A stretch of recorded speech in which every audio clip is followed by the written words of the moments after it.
Okay. Voice clear ಐತಲ್ವಾ? Network issue ಇದೆ.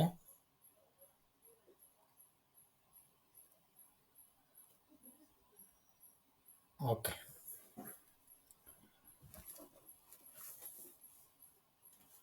ನೋಡಿ, ದೇವರು ನಮ್ಮ ಜೊತೆ ಇರುವ ದೇವರಾಗಿದ್ದಾನೆ. ದೇವರು ಎಂದು ನಮ್ಮನ್ನ ಕೈ ಬಿಡದ ದೇವನಾಗಿದ್ದಾನೆ. ಆದರೆ ದೇವರು ನಮಗೆ ಕೆಲವೊಂದು ಸತಿ ಎಚ್ಚರಿಕೆಯಾಗಿರಬೇಕು ಅಂತ ಹೇಳ್ತಾನೆ. ಕೆಲವೊಂದು ವಿಚಾರದಲ್ಲಿ ನಾವು ಎಚ್ಚರಿಕೆಯಾಗಿರಬೇಕು ಅಂತ ದೇವರು ನಮಗೆ ಹೇಳ್ತಾನೆ. ಹಾಗಾದರೆ ಯಾವ್ಯಾವ ವಿಚಾರಗಳಲ್ಲಿ ನಾವು ಎಚ್ಚರಿಕೆಯಾಗಿ ಇರಬೇಕು? ಯಾರು ಹೇಳ್ಬೋದಾ? ಯಾವ್ಯಾವ ವಿಚಾರಗಳಲ್ಲಿ ಮನುಷ್ಯ ಎಚ್ಚರಿಕೆಯಿಂದ ಇರಬೇಕು?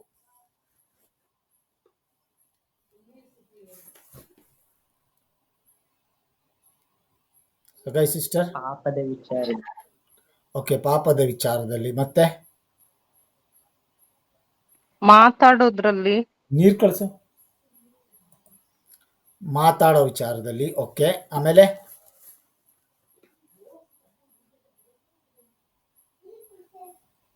ಮತ್ತೆ ಮತ್ತೆ ಯಾವ ವಿಚಾರದ ಅವೆಲ್ಲ ಸಿಸ್ಟರ್, ಯಾವ ವಿಚಾರದಲ್ಲಿ ನಾವು ಎಚ್ಚರಿಕೆಯಾಗಿರಬೇಕು? ಶಿವಕವರೇ? ಸುಳ್ಳು ಬೋಧನೆಯಲ್ಲಿ ಎಚ್ಚರಿಕೆಯಾಗಿರ್ಬೇಕು. ಓಕೆ, ಆಮೇಲೆ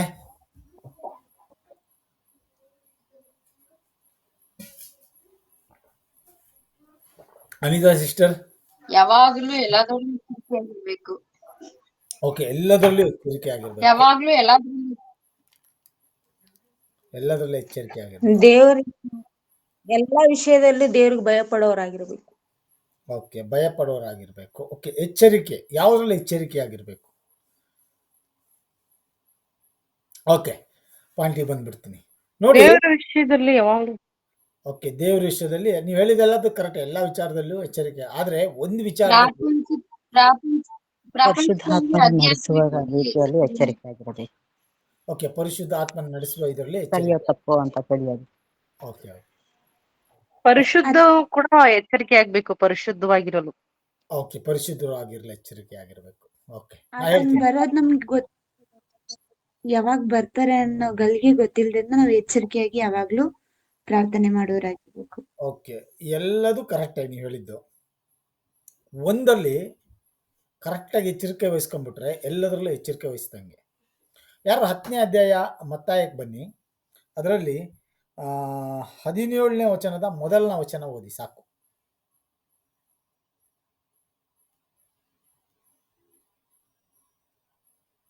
10ನೇ ಅಧ್ಯಾಯದ 17ನೇ ವಚನದ ಮೊದಲ ವಚನ.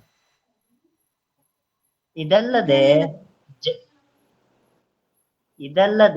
ಜನರ ವಿಷಯದಲ್ಲಿ ಎಚ್ಚರಿಕೆಯಾಗಿರಿ. ಅವರು ನಿಮ್ಮನ್ನು ಯಾರ ವಿಷಯದಲ್ಲಿ ಎಚ್ಚರಿಕೆಯಾಗಿರ್ಬೇಕು? ಜನರ ವಿಷಯದಲ್ಲಿ. ಯಾಕೆ ಜನರ ವಿಷಯದಲ್ಲಿ ಎಚ್ಚರಿಕೆ ಆಗಿರ್ಬೇಕು? ಯಾಕೆ? ಯೇಸು ಸ್ವಾಮಿ ಹೇಳ್ತಾ ಇದ್ದಾರೆ ತನ್ನ ಶಿಷ್ಯರನ್ನ ಸುವಾರ್ತೆ ತಿಳಿಸುವಾಗ ಅಲ್ಲಿ ಈ ಮಾತನ್ನ ತನ್ನ ಶಿಷ್ಯರಿಗೆ ಹೇಳ್ತಾ ಇದ್ದಾರೆ, ಜನರ ವಿಷಯದಲ್ಲಿ ಎಚ್ಚರಿಕೆ ಆಗಿರಿ. ಯಾಕೆ ಅಂದ್ರೆ ಬ್ರದರ್, ಅವರು ನಾವೀಗ ಮನೆಗೆ ಹೋಗುವಾಗ ಅವ್ರು ಯಾವ್ದಾದ್ರು ಬೇರೆದು ಪ್ರೇರೇಪಿಸಿ ನಮ್ಮನ್ನ ಪಾಪಕ್ಕೆ ಸೆಳಿಬಹುದು. ಆತರ ಓಕೆ, ಆತರದಲ್ಲಿ ಎಚ್ಚರಿಕೆಯಾಗಿರಿ ಅಂತ ಹೇಳಿದ್ರು. ಮತ್ತೆ ವಾರ್ತೆ ಸಾರುವಾಗ ಕೂಡ ನಾವು ಜ್ಞಾನ ಉಳ್ಳವರಾಗಿ ಹೇಳ್ಬೇಕು. ಅದು ಉಲ್ಟಾ ಪಲ್ಟಾ ಕ್ವಶನ್ ಕೇಳಿದ್ರು ಇರ್ತಾರಲ್ಲ, ಅಂತವ್ರಿಂದ ಎಚ್ಚರಿಕೆ ಆಗಿರ್ಬೇಕು. ಈ ರೀತಿ ಹೇಳಿದ್ರು, ನಾವು ಆಗಿರ್ಬೇಕು. ಓಕೆ. ಮತ್ತೆ ನಾವು ಅನ್ಯ ಜನರು ನಮ್ಮೊಂದಿಗೆ ಸೇರಿರ್ತಾರಲ್ರಿ, ಮಾತಾಡೋದ್ರಲ್ಲಿ ಅವ್ರ ಜೊತೆ ನಾವು ಇಜ್ಜೋಡಾಗಬಾರ್ದು.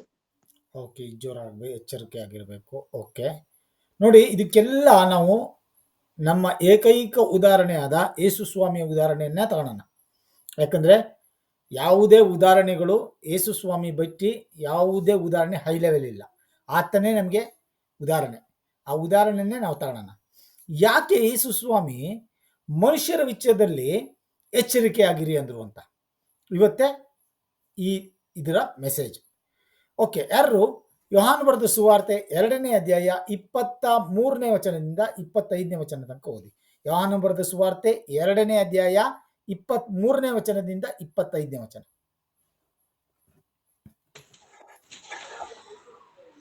ಆತನು ಪಸ್ಕ ಹಬ್ಬದ ಜಾತ್ರೆಯಲ್ಲಿ ಯೆರೂಸಲೇಮಿನೊಳಗೆ ಇದ್ದಾಗ ಬಹು ಜನರು ಆತನು ಮಾಡಿದ ಸೂಚಕ ಕಾರ್ಯಗಳನ್ನು ನೋಡಿ ಆತನ ಹೆಸರಿನಲ್ಲಿ ನಂಬಿಕೆ ಇಟ್ಟರು. ಆದರೆ ಯೇಸು ಎಲ್ಲರನ್ನೂ ಬಲ್ಲವನಾದುದರಿಂದ ಅವರಿಗೆ ವಶವಾಗಲಿಲ್ಲ. ಯಾಕೆ ಆತನು ಯೇಸು ಪ್ರತಿ ಸ್ವಾಮಿ ಮನುಷ್ಯ ಯಾಕೆ ಯೇಸು ಸ್ವಾಮಿ ಓದಿ ಸಿಸ್ಟರ್, ಮುಂದಿನ ಮನುಷ್ಯನ ಅಂತರೇಂದ್ರಿಯವನ್ನ ಓದಿ ಓದಿ ಓದಿ.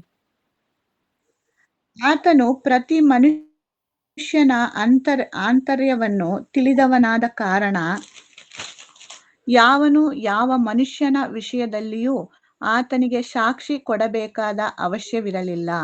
ಓಕೆ, ಈ ವಾಕ್ಯವನ್ನ ಗಮನಿಸ್ಕೊಳ್ಳಿ. ಯಾರ ಹತ್ರ ಬೈಬಲ್ ಇದೆ ಆ ಬೈಬಲಲ್ಲಿ ಆ ವಾಕ್ಯವನ್ನು ಓದಿ. ಯಾಕೆ ಜನರ ವಿಷಯದಲ್ಲಿ ಎಚ್ಚರಿಕೆಯಾಗಿರಿ ಅಂತ ಯೇಸು ಸ್ವಾಮಿ ಹೇಳಿದ್ರು? ಯೇಸು ಸ್ವಾಮಿ ಹಲವಾರು ಅದ್ಭುತಗಳನ್ನ ಮಾಡಿದ್ರು.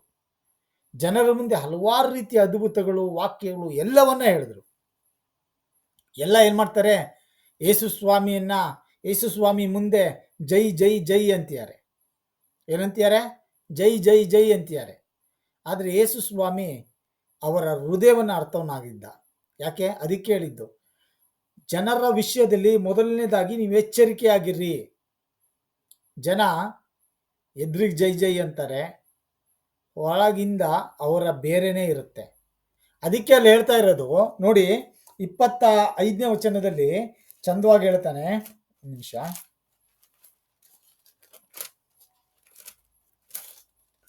ಓಕೆ, ಆದರೆ ಯೇಸು ಎಲ್ಲವನ್ನು ಬಲ್ಲಾತನಾದ್ದರಿಂದ ಅವರಿಗೆ ವಶವಾಗಲಿಲ್ಲ. ಆತನು ಪ್ರತಿಯೊಬ್ಬರ ಮನುಷ್ಯರ ಅಂತರೇಂದ್ರವನ್ನು ಅರ್ಥಾತನಾದ್ದರಿಂದ. ನೋಡಿ, ಮನುಷ್ಯನ ಅಂತರೇಂದ್ರವನ್ನು ದೇವರು ಬಲ್ಲಾತನಾಗಿದ್ದಾನೆ. ಆದ್ದರಿಂದ ಯೇಸು ಸ್ವಾಮಿ ಅವರ ವಶವಾಗಲಿಲ್ಲ. ನನ್ನ ಲೆಕ್ಕದಲ್ಲಿ ಸುಮ್ಮನೆ ಆಲೋಚನೆ ಮಾಡಿ ನೋಡಿದಾಗ, ಯೇಸು ಸ್ವಾಮಿ ಅದ್ಭುತ ಎಲ್ಲ ಮಾಡಿದಾಗ ಯೇಸು ಸ್ವಾಮಿಯನ್ನ ಯಾವ ರೀತಿ ಅವರು ಹೊಗಳಿರ್ಬೋದು? ಯೇಸು ಸ್ವಾಮಿಯನ್ನ ಜನಗಳು ಯಾವ ರೀತಿ ಹೊಗಳಿರ್ಬೋದು? ನಾವೇ ಒಂದು ಅದ್ಭುತ ಕಂಡ್ರೆ ಎಷ್ಟು ಹೊಗಳಲ್ವಾ? ಆದ್ರೂ ಯೇಸು ಸ್ವಾಮಿ ಅವರ ವಶಕ್ಕೆ ಒಳಗಾಗ್ತಾ ಇಲ್ಲ. ಯಾಕಂದ್ರೆ ಯೇಸು ಸ್ವಾಮಿ ಅವರ ಅಂತರೇಂದ್ರಿಯವನ್ನ ಅರ್ಥಾತನಾಗಿದ್ದ. ಅದಕ್ಕೆ ತನ್ನ ಶಿಷ್ಯರಿಗೆ ಕಳಿಸ್ಬೇಕಾದ್ರೆ ಹೇಳ್ತಾರೆ, ನೋಡ್ರಪ್ಪ, ನೀವು ಹೊರಗೆ ಸುವಾರ್ತೆಗೆ ಹೋಗ್ತಾ ಇದ್ದೀರಾ, ನನ್ನ ಹೆಸರಲ್ಲಿ ಅದ್ಭುತ ಎಲ್ಲ ಮಾಡ್ತೀರಾ, ಆದರೆ ಜನರ ವಿಷಯದಲ್ಲಿ ಎಚ್ಚರಿಕೆಯಾಗಿರಿ. ನಾವು ಸಹ ಜನಗಳ ವಿಷಯದಲ್ಲಿ ನಾವು ಅವರಿಗೆ ಸುವಾರ್ತೆ ಹೇಳ್ಬೋದು, ಎಲ್ಲ ಮಾಡ್ಬೋದು. ಎಚ್ಚರಿಕೆ ಉಳ್ಳವರಾಗಿರಬೇಕು. ಏನಾಗಬೇಕು? ಎಚ್ಚರಿಕೆ ಉಳ್ಳವರಾಗಿರಬೇಕು. ಎಚ್ಚರಿಕೆ ಉಳ್ಳವರಾಗಬೇಕು. ಓದಿ, ಜಾನ್ 6ಗೆ ಬನ್ನಿ. ಯಾರು? ಯೋಹಾನ 6ನೇ ಅಧ್ಯಾಯಕ್ಕೆ ಬನ್ನಿ. ಓಕೆ, 6ನೇ ಅಧ್ಯಾಯದಲ್ಲಿ 1ರಿಂದ 21 ವಚನ. ಯೇಸು ಸ್ವಾಮಿ 5,000 ಜನರಿಗೆ ಊಟ ಹಾಕಿದ್ದು ಎಲ್ಲ ಬರುತ್ತೆ. ಅದು ನೀವು ಮನೆಯಲ್ಲಿ ಓದ್ಕೊಳ್ಳಿ. 22ನೇ ವಚನ ಒಂದು ಓದಿ ನನಗೆ. ಮರುದಿವಸ ಸಮುದ್ರದ ಆಚೆ ಕಡೆಯಲ್ಲಿ ನಿಂತುಕೊಂಡಿದ್ದ ಜನರು ಯೇಸುವನ್ನು ಹುಡುಕುತ್ತಿದ್ದರು. ಇಲ್ಲಿ ಒಂದೇ ಹಡಗು ಇದ್ದು ಹೊರತು ಬೇರೆ ದೋಣಿಯೂ ಇರಲಿಲ್ಲವೆಂದು ಶಿಷ್ಯರು ಮಾತ್ರ ಹೊರಟು ಹೋದದ್ದಲ್ಲದೆ ಯೇಸು ತನ್ನ ಶಿಷ್ಯರ ಸಂಗಡ ಆ ಹಡಗನ್ನು ಹತ್ತಲಿಲ್ಲವೆಂದು ಅವರಿಗೆ ತಿಳಿದಿತ್ತು. ಸಾಕು ನೋಡಿ, ಮರುದಿವಸ ಸಮುದ್ರ ಅಂದ್ರೆ ಅದ್ಭುತಗಳನ್ನ ಮಾಡಿದ್ರು ಯೇಸಪ್ಪ. 5,000 ಜನರಿಗೆ ಊಟವನ್ನ ಹಾಕಿದ್ರು. 2 ರೊಟ್ಟಿ ಮೀನನ್ನ, 2 ಮೀನು, ಎಷ್ಟು ರೊಟ್ಟಿ, ಅದನ್ನ ಅದ್ಭುತಗಳನ್ನ ಮಾಡಿ 12 ಬುಟ್ಟಿ ತುಂಬಿಸಿದ್ರು. ಎಲ್ಲ ಮಾಡಿದ್ರು. ಜನರು ತಿಂದ್ರು. ಇಂಥ ಅದ್ಭುತ ಅವ್ರು ನೋಡ್ಲೇ ಇಲ್ಲ. ಇಂಥ ದೊಡ್ಡ ಅದ್ಭುತ, ಅಷ್ಟು ದೊಡ್ಡ ಅದ್ಭುತ ಅವ್ರ ಮುಂದೆ ಮಾಡಿದ್ರು. ಅವ್ರು ಲಾಸ್ಟ್ ಏನ್ ಮಾಡ್ತಾ ಇದ್ದಾರೆ? ಯೇಸು ಸ್ವಾಮಿನ ಹುಡ್ಕೊಂಡು ಬರ್ತಾ ಇದ್ದಾರೆ. ಫುಲ್ಲು ಎಲ್ಲಿದ್ದಾರೆ ಯೇಸು ಸ್ವಾಮಿ, ಎಲ್ಲಿದ್ದಾರೆ ಯೇಸು ಸ್ವಾಮಿ? ಆದ್ರೆ ಇಲ್ಲಿ ಹೇಳುತ್ತೆ, ಜನರು ಅವ್ರನ್ನ ಹುಡುಕ್ತಾ ಇದ್ರು. ಯಾಕೆ ಹುಡುಕ್ತಾ ಇದ್ರು? ಜನರು ಯಾಕೆ ಹುಡುಕ್ತಾ ಇದ್ರು ಯೇಸು ಸ್ವಾಮಿನ? ಜನರು ಒಬ್ಬೊಬ್ರು ವಾಕ್ಯಕ್ಕಾಗಿ ಹುಡುಕ್ತಾ ಇದ್ರು, ಇನ್ನೊಬ್ರು ಅವ್ರ ಜೊತೆ ಸುಮ್ನೆ ಇದ್ಬಿಡೋಣ, ಊಟ ಕೊಟ್ರಲ್ಲ ಯಾವಾಗ್ಲೂ ತಿನ್ಕೊಂಡಿರೋಣ, ಆತರ ಹುಡುಕ್ತಾ ಇದ್ರು.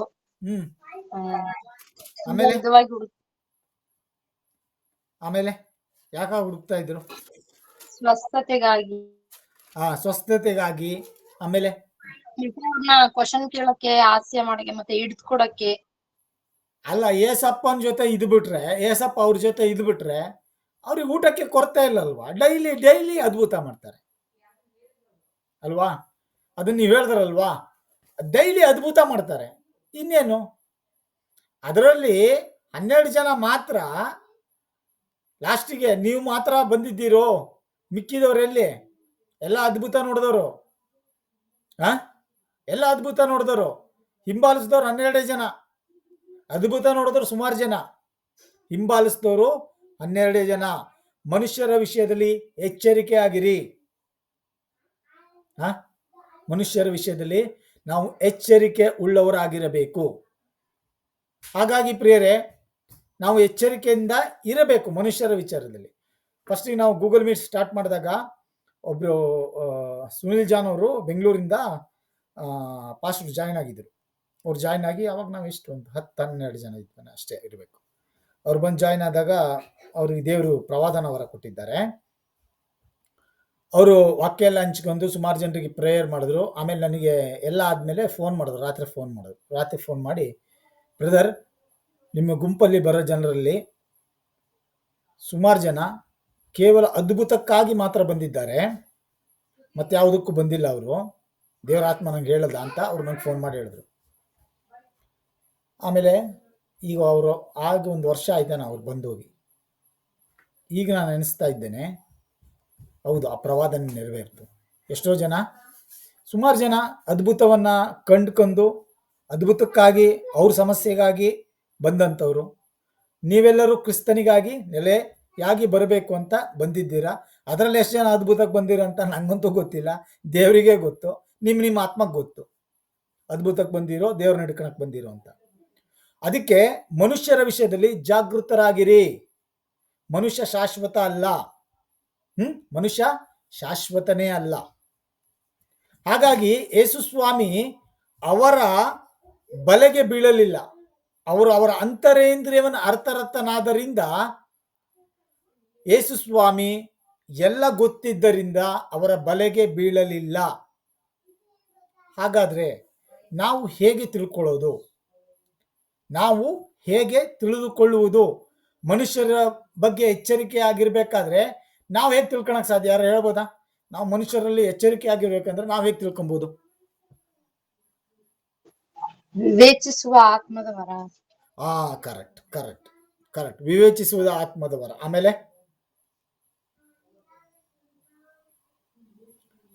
ಆಮೇಲೆ ವಿವೇಚಿಸುವ ಆತ್ಮದ ವರ. ಆಮೇಲೆ ಅಪ್ಪ ನಿಧಾನ ಮಾತಾಡು. ಮತ್ತೆ ವಿವೇಚಿಸುವ ಆತ್ಮದವರ. ಆಮೇಲೆ ಅವ್ರು ಮಾತಾಡೋ ಮಾತು, ಅವರ ಒಂದು ಬಿಹೇವಿಯರ್ ಇಂದ ತಿಳ್ಕೋಬಹುದು. ಆಗಲ್ಲ, ಬಿಹೇವಿಯರ್ ಇಂದ ತಿಳ್ಕೊಳಕ್ ಆಗದೇ ಇಲ್ಲ ಸಿಸ್ಟರ್.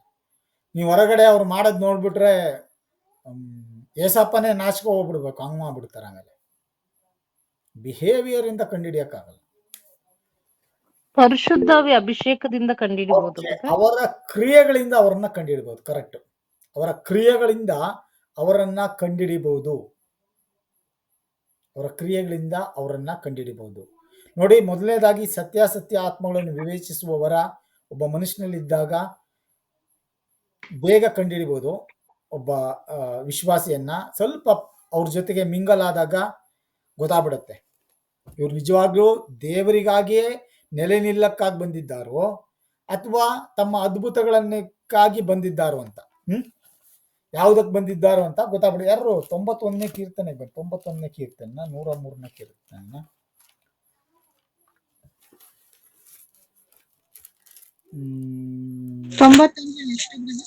ಒಂದು ನಿಮಿಷ.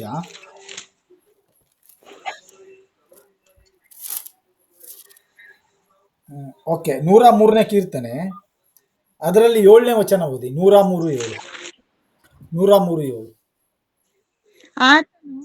ಆತನು ಮೋಶೆಗೆ ತನ್ನ ಮಾರ್ಗವನ್ನು, ಇಸ್ರಾಯೇಲರಿಗೆ ತನ್ನ ಕೃತ್ಯಗಳನ್ನು ಪ್ರಕಟಿಸಿದನು. ನೋಡಿ, ಮೋಶೆಗೆ ತನ್ನ ಮಾರ್ಗವನ್ನ, ಇಸ್ರಾಯೇಲರಿಗೆ ಕೃತ್ಯವನ್ನ ಪ್ರಕಟಿಸಿದಂತೆ ದೇವರು. ಯಾಕಾಗಿ ಮೋಶೆಗೆ ಮಾರ್ಗವನ್ನ ಪ್ರಕಟಿಸಿದ? ಬೇರೆಯವ್ರಿಗೆ ಪ್ರಕಟಿಸಬಹುದಿತ್ತಲ್ವಾ? ಮೋಶೆಗೆ ಯಾಕೆ ಮಾರ್ಗವನ್ನ ಪ್ರಕಟಿಸಿದ?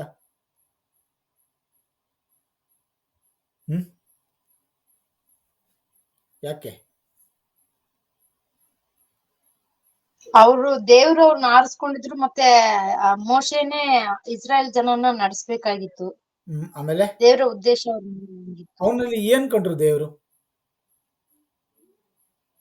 ಅಂದ್ರೆ ಅವ್ರು ಇಸ್ರಾಯೇಲ್ ಜನಗೆ ಸಪೋರ್ಟ್ ಮಾಡ್ದ. ನಂಬಿಕೆಯನ್ನು ನೋಡಿದ್ರು. ನಂಬಿಗಸ್ತನಾಗಿದ್ದ. ಮೊದಲನೇದಾಗಿ ದೇವರಿಗೆ ನಂಬಿಗಸ್ತನಾಗಿದ್ದ.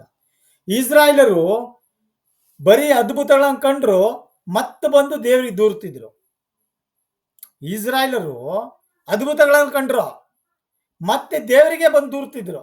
ಅಯ್ಯೋ, ನಾವು ಐಗುಪ್ತದಲ್ಲಿ ಚಂದ ಇದ್ವಿ, ನಮಗೆ ಅದು ಸಿಕ್ತಿತ್ತು, ಮೀನು ಸಿಕ್ತಿತ್ತು, ಅದು ಸಿಕ್ತಿತ್ತು, ಇದು ಸಿಕ್ತಿತ್ತು, ಅಲ್ಲೇ ನಾವು ಚಂದ ಇದ್ವಿ.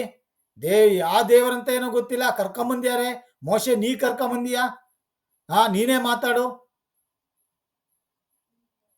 ಮೋಶೆ. ಆದ್ರೆ ಮೋಶೆ ನೋಡಿ, ದೇವ್ರೆ ನೀನ್ ಬರ್ಲಿಲ್ಲ ಅಂದ್ರೆ ನಮಗೆ ಹೋಗ್ಬಿಡಿಸ್ಬೇಡ. ಒಂದು ಇದು ನೋಡಿ, ನೀನು ನಮ್ಮ ಜೊತೆ ಬರ್ಲಿಲ್ಲ ಅಂದ್ರೆ ನಮಗೆ ಹೋಗ್ಕೊಡಿಸ್ಬೇಡ. ನೀನ್ ಬರ್ಲಿಲ್ಲ ಅಂದ್ರೆ ನಾವು ಹೋಗಲ್ಲ, ನಮ್ಗೆ ಹೋಗೋದೇ ಬೇಡ. ನಾವು ನೀ ನಮ್ಮ ಜೊತೆ ಬರಬೇಕು. 2 ಟೈಪ್ ಬಿಲೀವರ್. ಒಂದು, ಕ್ರಿಸ್ತನಿಗಾಗಿ ನೆಲೆ ನಿಲ್ಲಬೇಕು ಅನ್ನುವ ಆಸೆಯಿಂದ ನೆಲೆ ನಿಲ್ಲುವಂತ ಒಂದು ಎಚ್ಚರಿಕೆಯಿಂದ ಇರುವಂತ ವಿಶ್ವಾಸಿ. ಕೆಲವೊಂದು ಅದ್ಭುತ, ನಂಗೆ ಅದ್ಭುತ ಬೇಕು, ಅದ್ಭುತ ಬೇಕು, ಅದು ವಿಶ್ವಾಸಿನೇ. ಅದ್ಭುತ ಬೇಕು, ನಂಗೆ ಅದ್ಭುತ ಆಗಬೇಕು, ನಂಗೆ ಈ ಅದ್ಭುತ ಆಗಬೇಕು. ಆದ್ರೆ ಹಿಂಬಾಲಿಸುವಿಕೆ ಬೇಡ. ಅದಕ್ಕೆ ಎಚ್ಚರಿಕೆ ಸಂದೇಶ ಅಂದೆ, ಸುಮ್ಮನೆ ಹೇಳಿಲ್ಲ, ಎಚ್ಚರಿಕೆ ಸಂದೇಶ ಅಂತ. ಎಚ್ಚರವಾಗಿರಿ, ಎಲ್ಲ ಮನುಷ್ಯರ ವಿಷಯದಲ್ಲಿ ಎಚ್ಚರವಾಗಿರಿ. ಜನ ವಾಕ್ಯ ಕೇಳ್ತಾರೆ. ನೀವು ಎಷ್ಟು ಜನ? 12, 6, 18, 20 ಜನ ಇದ್ದೀರಿ, 21 ಜನ. ಎಷ್ಟು ಜನ ನಿಜವಾಗ್ಲೂ ಯೇಸುಗೋಸ್ಕರ ನೆಲೆ ನಿಲ್ಬೇಕು, ನನ್ನ ಆಚರಣೆಗಳು ಅದಕ್ಕೆ ಅಡ್ಡ ಬಂದ್ರು ನಾನು ಆತನಿಗೋಸ್ಕರ ನೆಲೆ ನಿಲ್ಬೇಕಂತ ಎಷ್ಟು ಜನ ನಿಜವಾಗ್ಲೂ ನಾನು ನೆಲೆ ನಿಲ್ಲೇಬೇಕು ಅನ್ನೋರು ಎಷ್ಟು ಜನ ಇದ್ದೀರಾ? ಅಲ್ವಾ? ನೆಲೆ ನಿಲ್ಲೇಬೇಕು. ನಾ ಆರ್ಸಿಯಿಂದ ಬಂದಿರಲಿ, CSI ಬಂದಿರಲಿ, ಹಿಂದೂ ಬಂದಿರಲಿ, ಮುಸ್ಲಿಂ ಬಂದಿರಲಿ, ಯಾವುದರಿಂದ ಬಂದಿರಲಿ, ನಾ ಕ್ರಿಸ್ತನಿಗಾಗಿ ನೆಲೆ ನಿಲ್ಬೇಕು. ಎಷ್ಟು ಜನ ನಾವಿದ್ದೀವಿ ಹೇಳಿ? ಇಲ್ಲ ಬರೀ ಅದ್ಭುತ, ನಂಗೆ ಅದ್ಭುತ ಆದರೆ ಸಾಕು, ನನ್ನ ಮಕ್ಕಳ ಎಜುಕೇಶನ್ ಆದರೆ ಸಾಕು, ನನಗೆ ಅದಾದರೆ ಸಾಕು, ನನ್ನ ಗಂಡ ಸರಿಯಾದರೆ ಸಾಕು, ಅಲ್ಲಿ ತನಕ ಬೇಕು, ಲೋಕದಲ್ಲಿ ಇರುವ ಎಲ್ಲ ಜನರು ನನಗೆ ಹಾ ಅನ್ಬೇಕು. ಲೋಕದ ಜನರೊಂದಿಗೆ ನಾನು ತುಂಬಾ ಯಾರನ್ನು ನೋಡ್ಬಿಟ್ರೆ ನನ್ನಷ್ಟು ಯಾರು ಒಳ್ಳೆಯವರಿಲ್ಲ ಅನ್ಬಾರ್ದು, ಅವರಿಂದ ಮಿಂಗಲ್ ಆಗಿರ್ಬೇಕು. ಏನು ಪ್ರಯೋಜನಕ್ಕೆ ಬರಲ್ಲ ಅಲ್ಲಿ. ಇಲ್ಲಿ ಪ್ರಯೋಜನಕ್ಕೆ ಬರುತ್ತೆ. ನಮ್ಮ ಇದಕ್ಕೆ ಇಂಥದಕ್ಕೆ ನಮ್ಮ ಇದಕ್ಕೋ ಕೆಲ್ಸಕ್ಕೆ ಬರುತ್ತೆ, ಬಿಟ್ರು ಇದಕ್ಕೆ ಕೆಲ್ಸಕ್ಕೆ ಬರಲ್ಲ. ಮನುಷ್ಯರ ವಿಷಯದಲ್ಲಿ ಎಚ್ಚರಿಕೆಯಾಗಿರಿ. ಇನ್ನೊಂದು ಎಚ್ಚರಿಕೆ ಮತ್ತೊಂದು ಹೇಳ್ತೀನಿ. ಯಾರು ಬನ್ನಿ, ರೋಮನ್ಸಿಗೆ ಬನ್ನಿ.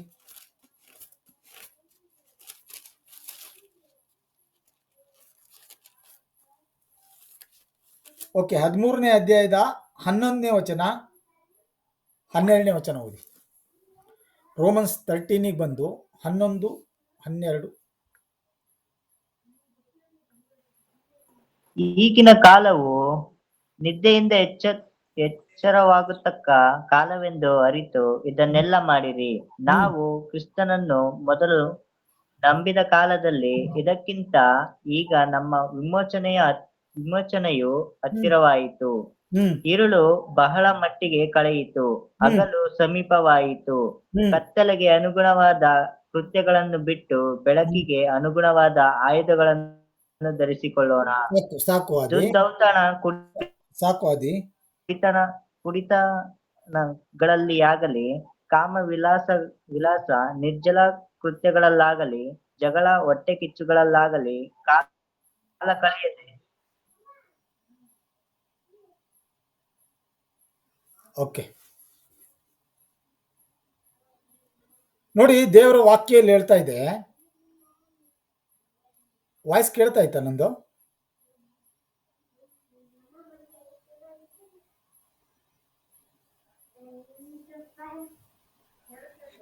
ಕೇಳಿಸ್ತಾ ಐತೆ ಬ್ರದರ್. ಓಕೆ ಓಕೆ ಓಕೆ ಈಗಿನ ಕಾಲವು ನಿದ್ದೆಯಿಂದ ಎಚ್ಚರವಾಗತಕ್ಕ ಕಾಲವೆಂದು ಅರಿತು ಇದನ್ನೆಲ್ಲ ಮಾಡಿರಿ. ನಿದ್ದೆಯಿಂದ ಎಚ್ಚರವಾಗತಕ್ಕ ಕಾಲ ಅಂದ್ರೆ ಏನು? ನಿದ್ದೆಯಿಂದ ಎಚ್ಚರವಾಗತಕ್ಕ ಕಾಲ ಅಂದ್ರೆ ಏನು? Sagayi sister, Abhila sister, Anita sister, Nivita sister, Rashmi sister, Gayatri sister, ಎಲ್ಲಾ ಸಿಸ್ಟರ್ಸ್. ಪ್ರಾಪಂಚಿಕ ವಿಷಯದಿಂದ ಹೊರಗಡೆ ಬರುದು. ಓಕೆ, ಪ್ರಾಪಂಚಿಕ ವಿಷಯದಿಂದ ಹೊರಗಡೆ ಬರುವುದು. ಕರೆಕ್ಟ್. ಮತ್ತೆ ಯಾವ್ದಕ್ಕಾದ್ರೂ ನಾವು ಅಡಿಕ್ಟ್ ಆಗಿದ್ರೆ ಮತ್ತೆ ಅದನ್ನ ಬಿಟ್ಟು ಎಚ್ಚೆತ್ಕೊಂಡು ಇಷ್ಟು ದಿನ ನಾವು ಪ್ರೇಯರ್ ಮಾಡಿಲ್ಲ ಅಂದ್ರೆ ಮುಂಚೆ ಈಗ ನಾವು ದೇವ್ರ ಇದ್ರಲ್ಲಿ ಎಲ್ಲಾ ಕರೆಕ್ಟ್ ಆಗಿ ಮಾಡ್ಕೊಂಡ್ ಬರ್ಬೇಕು. ಓಕೆ, ನಿದ್ದೆಯಿಂದ ಎಚ್ಚೆತ್ತಕ್ಕ ಕಾಲ ಅಂದರೆ ಏನು? ನಿದ್ದೆಯಿಂದ ಎಚ್ಚರಗೊಳ್ಳುವ ಕಾಲ. ಓಕೆ, ನೋಡಿ, ಅದು ಯಾರಿಗೆ ಹೇಳ್ತಾ ಇದ್ದಾನೆ? ರೋಮಾಪುರದವರಿಗೆ ಪೌಲ ಹೇಳ್ತಾ ಇದ್ದಾನೆ.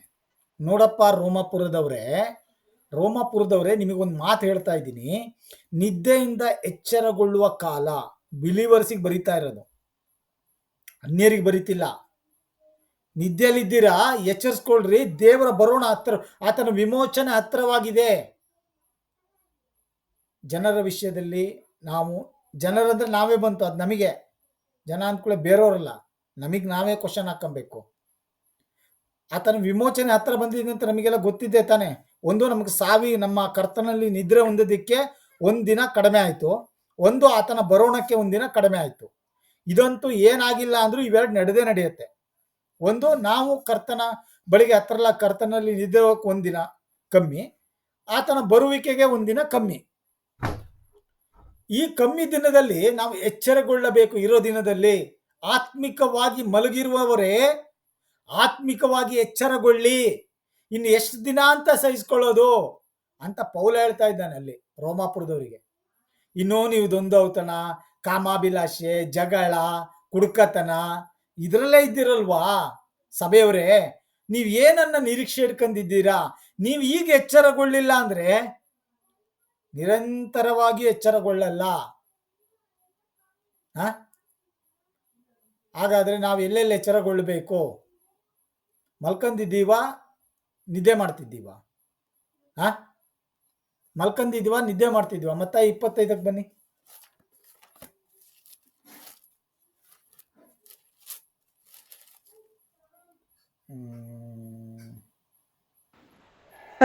ಎಷ್ಟು ಬ್ರದರ್? ಒಂದು ನಿಮಿಷ ಸಿಸ್ಟ್ರೆ. ಓಕೆ, 6-7 ಓದಿ.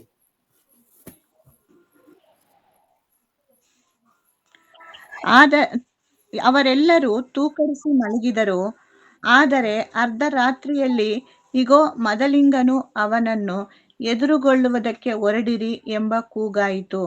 ಆಗ ಆ ಕನ್ಯರೆಲ್ಲರೂ ಎಚ್ಚೆತ್ತು ತಮ್ಮ ಆರತಿಗಳನ್ನು ನೆಟ್ಟಗೆ ಮಾಡಿದರು. ಹಾಗೆ ಬುದ್ಧಿ ಇಲ್ಲದವರು ಬುದ್ಧಿವಂತೆಯರಿಗೆ, ನಿಮ್ಮ ಎಣ್ಣೆಯಲ್ಲಿ ನಮಗೆ ಸ್ವಲ್ಪ ಕೊಡಿ, ನಮ್ಮ ಆರತಿಗಳು ಆರಿ ಹೋಗುತ್ತವೆ ಎಂದು ಹೇಳಿದರು. ಅದಕ್ಕೆ ಆ ಬುದ್ಧಿವಂತೆಯರು, ನಿಮಗೆ ಕೊಟ್ಟರೆ ನಿಮಗೂ ಕೂಡ ಸಾಲದೆ ಹೋದೀತು. ನಾನು ವಿವರಿಸ್ಬಿಡ್ತೀನಿ. ಬೇಡ, ಸಾಕು ಸಿಸ್ಟರ್, ನಾನು ವಿವರಿಸಿ ಟೈಮ್ ಆಗ್ತಾ ಬಂತು, ವಿವರಿಸ್ಬಿಡ್ತೀನಿ. ನೋಡಿ, 10 ಮಂದಿ ಕನ್ಯಕೆಯರು ಯಾವಾಗ ಎಚ್ಚರಗೊಂಡ್ರು? ಅವರು 10 ಮಂದಿಯವರು ಯಾವಾಗ ಎಚ್ಚರಗೊಂಡ್ರು? ಜೀಸಸ್ ಬಂದು ಹೋದ್ಮೇಲೆ, ಮಧ್ಯರಾತ್ರಿಯಲ್ಲಿ. ಯಾವಾಗ? ನಾವು ಯಾವಾಗ ಎಚ್ಚರಗೊಳ್ತೇವೆ? ತುತ್ತೂರಿ ಧ್ವನಿ ಅಲ್ಲಿ ಊದಲ್ಪಟ್ಟಾಗ ನಾವು ಎಚ್ಚರಗೊಳ್ತೇವೆ.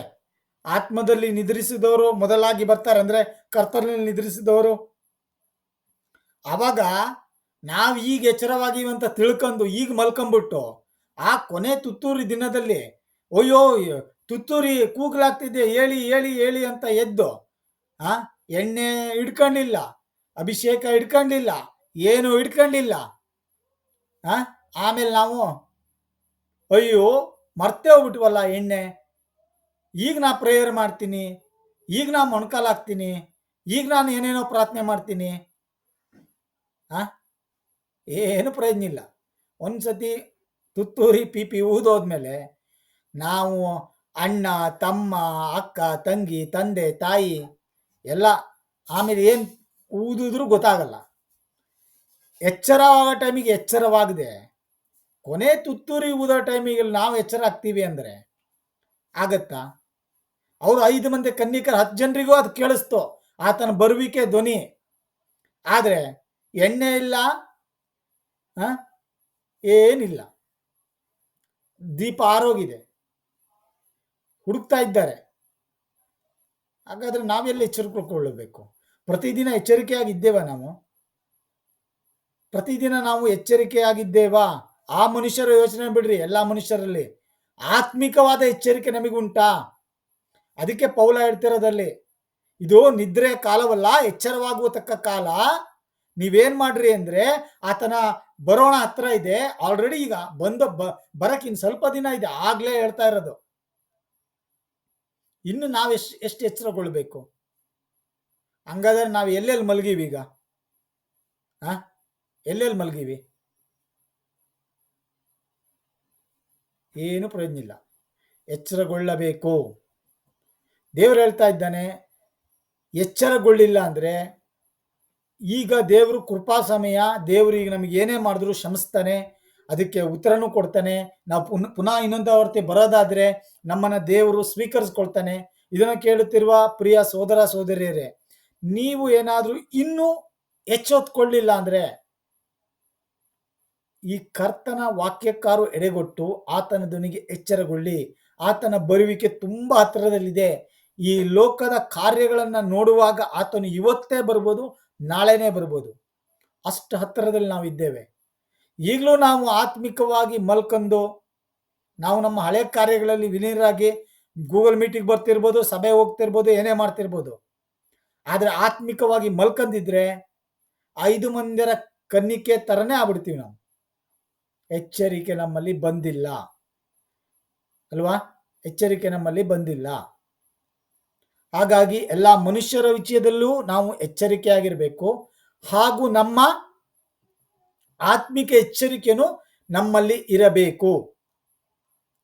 ಹಾಗಾದ್ರೆ ಆತ್ಮಿಕ ಎಚ್ಚರಿಕೆಯಲ್ಲಿ ಇರಬೇಕಂದ್ರೆ ನಾವೇನ್ ಮಾಡಬೇಕು ಹೇಳಿ? ಈಗ ನಾವೇನ್ ಮಾಡಬೇಕು?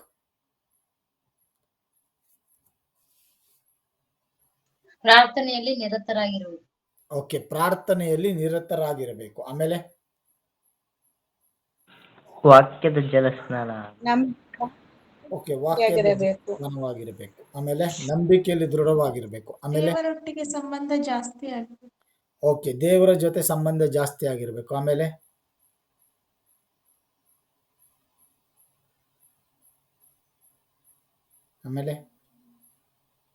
ಕ್ಷಮೆ ಕೇಳ್ತಾ ಇರ್ಬೇಕು. ಓಕೆ, ಕ್ಷಮೆ ಕೇಳ್ತಾ ಇರಬೇಕು. ಓಕೆ, ಆಮೇಲೆ ನಾವು ಇವೆಲ್ಲ ಮಾಡ್ತೇವೆ, ನೀವು ಹೇಳಿದ ಇವೆಲ್ಲ ನಾವು ಮಾಡ್ತೇವೆ, ಏನೋ ಪ್ರಾರ್ಥನೆ ಮಾಡ್ತೇವೆ, ಎಲ್ಲ ಮಾಡ್ತೇವೆ. ಮನುಷ್ಯ ಎಲ್ಲಿ ತಪ್ಪಿರ್ತಾನೆ ಗೊತ್ತಾ? ನಾನು ಕಂಡಂಗೆ, ನನ್ನ ಅನುಭವಕ್ಕೆ ಬಂದಂಗೆ ಎಲ್ಲಿ ತಪ್ತಾನೆ ಅಂದರೆ, ನಾವು ಮತ್ತೆ ಹಳೆ ಕಾರ್ಯನೇ ಮಾಡ್ತಾ ಇರ್ತೀವಿ. ನಾವು ಹಳೆ ಕಾರ್ಯವನ್ನೇ ಮಾಡ್ತಾ ಇರ್ತೀವಿ. ಯಾರು ಒಂದು ವಚನ ಓದಿ, ನಾಳೆ ಆ ವಚನ ತಗೊಂಡು ತಿನ್ಬೇಕಾರೆ ಈಗ ಸುಮ್ಮನೆ ಓದಿ. 5:25 ಗಲಾತ್ಯೆ ಓದಿ, 5:25 ಓದಿ. ಯಾರು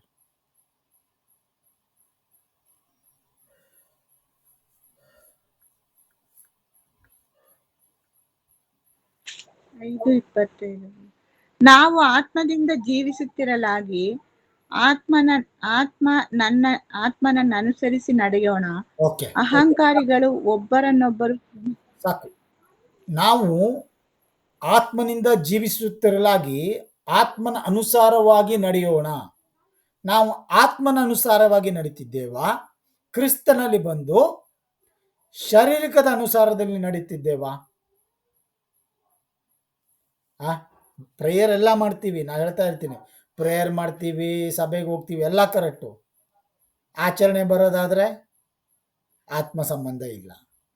ನಮ್ಮ ಹಳೆ ಪೂರ್ವ ಸ್ವಭಾವ ತೆಗೀರಿ ಅಂತ ಹೇಳ್ತಾರೆ ದೇವರು, ಆತ್ಮ ಸಂಬಂಧ ಇಲ್ಲ. ಅವೆಲ್ಲ ನಾವು ಮಾಡಲ್ಲ. ಈಸಿಯಾಗಿರೋದೇನೋ ಒಂದು 5-10 ನಿಮಿಷ ಪ್ರೇಯರ್ ಮಾಡಿದ್ರೆ ಆಯಿತು, ನಂಬಿಕೆಯಲ್ಲಿದ್ದರೆ ಆಯಿತು. ಓಕೆ, 4:22 ಓದಿ. ಎಫೆಷಿಯನ್ಸ್ 4:22 ಓದಿ.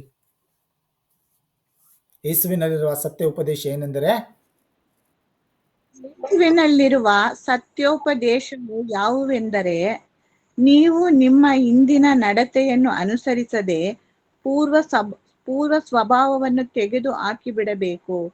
ಅದು ಮೋಸಕರವಾದ ದುರಾಶೆಗಳಿಂದ ಕೆಟ್ಟು ಹೋಗುವಂಥದ್ದು. ಸಾಕು ಸಾಕು ನೀವು ನಿಮ್ಮ ಸಾಕು. ಏನು ವಾಕ್ಯ ಏನು ಹೇಳ್ತು? ಯೇಸುವಿನಲ್ಲಿರುವ ಸತ್ಯ ಉಪದೇಶ ಏನೆಂದರೆ ನೀವು ನಿಮ್ಮ ಹಿಂದಿನ ನಡತೆಗಳನ್ನು ತೆಗೆದುಹಾಕ್ಬೇಕು. ನಾವು 19 ಜನ ಇದ್ದೀವಿ.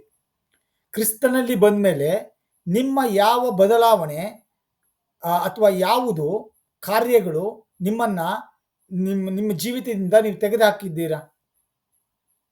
ನಿಮ್ಮ ಆತ್ಮಕ್ಕೆ ನಮ್ಮ ಆತ್ಮಕ್ಕೆ ಕ್ವಶನ್ ಮಾಡ್ಕೊಬೇಕು. ಎಲ್ಲವನ್ನು ತೆಗೆದಕ್ಕೆ ಹಾಕ್ಲಿಕ್ಕೆ ಆಗ್ತಾ ಇಲ್ಲಿರ್ಬೋದು, ಅದು ಕೆಲವನ್ನಾರು ತೆಗೆದುಹಾಕಿರಾ? ನಾನು ಕ್ರಿಸ್ತನಲ್ಲಿ ಬಂದಿದ್ದೇನೆ ಅಂತ ಹೇಳಿ ಕಣ್ಣಲ್ಲಿ ಮೋಹಿಸ್ತಾ ಇದ್ರೆ ಏನು ಪ್ರಯೋಜನ? ನಾನು ಕ್ರಿಸ್ತನಲ್ಲಿ ಬಂದಿದ್ದೇನೆ ಅಂತ ಹೇಳಿ ಬೆಳಗಿಂದ ಸಂಜೆ ತನಕ ಬೈತಾ ಇದ್ರೆ ಏನು ಪ್ರಯೋಜನ? ನಾನು ಬೆಳಗ್ಗೆ ಸಂಜೆ ಚಾಲಿ ಹೇಳೋದು ಅದು ಇದು ಎಲ್ಲ ಮಾಡ್ತಾ ಇದ್ರೆ ಏನು ಪ್ರಯೋಜನ?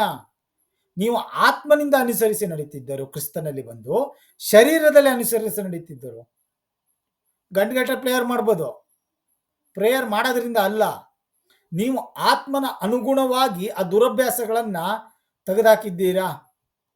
ದೇವರಿಗೆ ಹತ್ತಿರವಾದ ಸಂಗತಿ ಮಾಡಿದ್ದೇವಾ?